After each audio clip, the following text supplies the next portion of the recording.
Živimo v času množičnega zmanjševanja pestrosti živega sveta in propadanja ekosistemov, ki se dogaja po vsem svetu.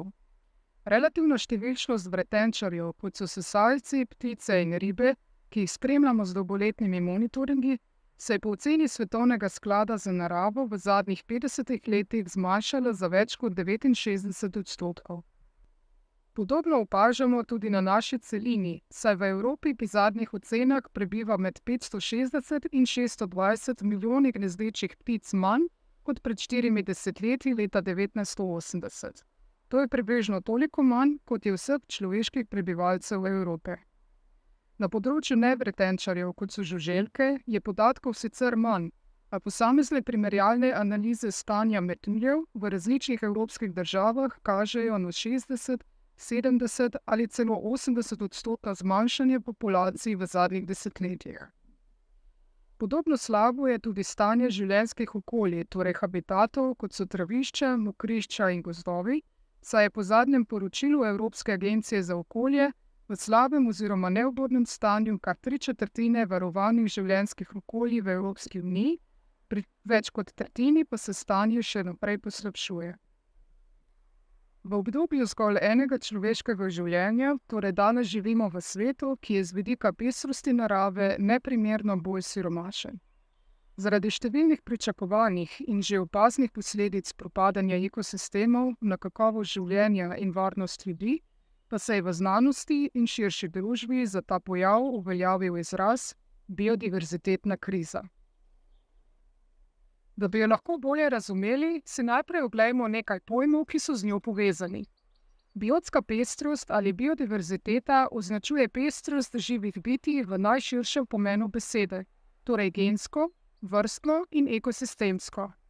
Biodiverziteta torej ni le število vrst, ki se pojavljajo na nekem prostoru, torej vrstna pestrost, temveč nas zanima tudi dogajanje znotraj vrst, torej na ravni populacij oziroma skupin organizmov iste vrste, ki živijo v istem prostoru in si med seboj lahko izmenjujejo genski material, torej se razmnožujejo. Populacije se namreč lahko med seboj tudi precej razlikujejo, na primer z vidika ekoloških potreb in v nekaterih primerih tudi izgleda, kar je zelo pomembno z vidika njihovega varstva. Lep primer so določene vrste travniških metuljev, kot je barjanski okrček, ki je v Sloveniji močno ogrožen. Pri nas se pojavlja v obliki dveh ekotipov. Vlagoljubne populacije živijo na mokrotnih travnikih in bazičnih nizkih barjih in jih danes najdemo le še na 2 nahajališčih na Ljubljanskem barju, na drugih območjih pa so že izumrle. Drugi ekotip pa so populacije, ki živijo na suhih, zaraščajočih se travnikih na flišnih in apnenčastih tleh na Primorskem. Obema ekotipoma pa je skupno, da potrebujeta zelo ekstenzivno rabljene travnike. Ekosistem je sestavljen iz združbe vseh različnih vrst organizmov, abiotskega oziroma neživega okolja, v katerem živijo, in vseh interakcij med njimi. Organizmi so torej življenjsko odvisni od dejavnikov prostora, v katerem živijo, saj lahko preživijo le v ustreznem habitatu, torej bivališču, kjer najdejo ustrezne življenjske razmere in lahko uresničijo vse svoje potrebe za preživetje in razmnoževanje. Travniške kukavice ali orhideje, na primer za svoje preživetje potrebujejo točno določen razpon vlažnosti in kislosti tal, temperature, sončne svetlobe in dostopnih hranil. Vendar pa ti abiotski dejavniki niso vse, temveč njihovo preživetje pomembno določajo tudi interakcije z drugimi organizmi. Tudi če bi na primer določena vrsta kukavice lahko preživela na travniku z večjo količino dušika, pa so te razmere zanjo manj optimalne. Zato jih iz takšnega gnojenega travnika hitro izrinejo vrste, za katere so takšni pogoji bolj optimalni. Kmetijski ekosistemi ali agroekosistemi so podskupina ekosistemov, ki je podvržena močnemu vplivu človeka, saj jih načrtno spreminjamo z namenom pridelave kmetijskih surovin. Vključujejo na primer poljedelske površine, travišča in trajne nasade, pa tudi različne krajinske prvine, ki danes na primer v Sloveniji tvorijo značilno podobo tradicionalne kmetijske krajine. Na kmetijskih zemljiščih gojimo kmetijske rastline in živali, ki jim z različnimi ukrepi, kot so na primer gnojenje in uporaba fitofarmacevtskih sredstev, načrtno pomagamo, da so v istem prostoru lahko neprimerno bolj konkurenčne kot prosto živeče divje vrste, ki kmetijske rastline in živali zato lahko izpodrinejo.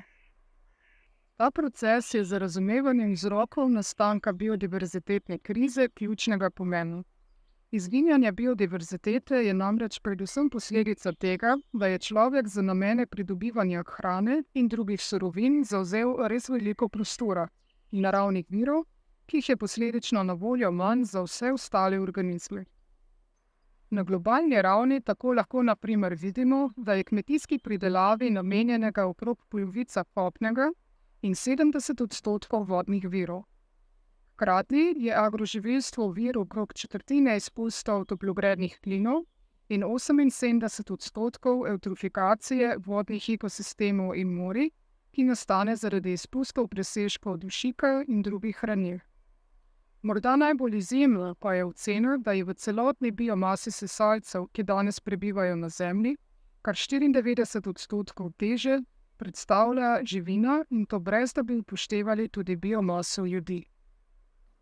Ni torej presenetljivo, da po poročilu Mednarodnega panela za biodiverziteto in ekosistemske storitve IPBES kmetijstvo, ribištvo in gozdarstvo, torej vse primarne gospodarske panoge, predstavljajo najpomembnejši dejavnik upada biotske pestrosti na svetu. Podobno je tudi v Evropski uniji, kjer kmetijska zemljišča zavzemajo največji delež površin med vsemi rabami tal, in sicer okrog 40%. V zadnjem poročilu Evropske agencije za okolje o stanju narave je bilo tako ocenjeno, da je med različnimi viri pritiska kmetijstvo najpomembnejši dejavnik, ki vpliva na skoraj vse skupine vrst in habitatnih tipov. Temu pritrjujejo tudi različne raziskave, ki so se osredotočile na posamezne skupine vrst. V nedavno objavljeni raziskavi je na primer široka skupina znanstvenikov primerjala pomen kmetijstva, sprememb površin gozda, urbanizacije in temperatur na zmanjševanje populacij pogostih vrst ptic v Evropi. Ugotovili so, da je bil najpomembnejši dejavnik prav intenzifikacija kmetijske rabe, ki se kaže v povečevanju velikosti posameznih kmetijskih zemljišč in rabe proizvodnih inputov, kot so gnojila in fitofarmacevtska sredstva. Zaključimo torej lahko, da so danes tako globalno kot na ravni Evropske unije in Slovenije vzroki za nastanek biodiverzitetne krize dobro poznani in glede tega v znanstveni skupnosti obstaja podoben konsenz kot pri dejstvu, da so trenutne podnebne spremembe posledica človekovega delovanja. K sreči pa razmeroma veliko vemo tudi o možnostih, kako lahko te negativne trende zaustavimo in naravo obnovimo. V naslednjem koraku si bomo zato podrobneje ogledali interakcije med biodiverziteto in kmetijstvom.